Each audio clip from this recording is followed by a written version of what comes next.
வணக்கம். APR news சேனலுக்காக செய்தி வாசிப்பாளர் சாந்தி சிவா.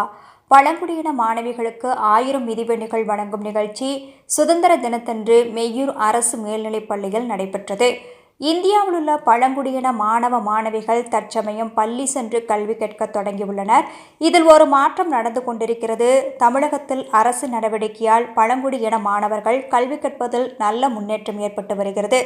இந்த சூழலில் நடுநிலைப்பள்ளி மற்றும் உயர்நிலைப்பள்ளி மாணவிகள் பள்ளி செல்லும் தூரம் அதிகமாக இருப்பதால் பழங்குடியின மாணவிகள் பள்ளி இடைநிற்றலை தவிர்க்கும் பொருட்டும் மாணவிகளுக்கு தன்னம்பிக்கை அளிக்கும் விதமாக இந்தியா முழுவதும் 1000 மிதிவண்டிகளை பழங்குடியின மாணவிகளுக்கு எய்டு இந்தியா சார்பில் வழங்கும் நிகழ்ச்சி நடைபெற்றது. அதன் முதற்கட்டமாக 500 மிதிவண்டிகளை தமிழகம் முழுவதும் வழங்கும் துவக்க விழா திருவள்ளூர் மாவட்டம் மெய்யூர் அரசு மேல்நிலைப் பள்ளியில் சுதந்திர தினத்தன்று நடைபெற்றது.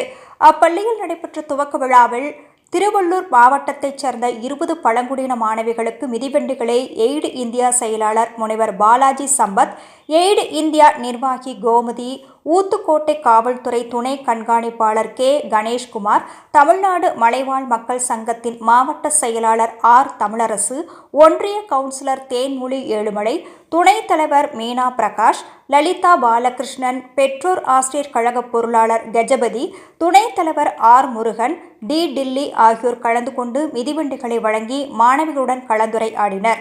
இந்நிகழ்விற்கு பள்ளியின் தலைமை ஆசிரியர் KR கோவிந்தராஜன் தலைமை தாங்கினார்.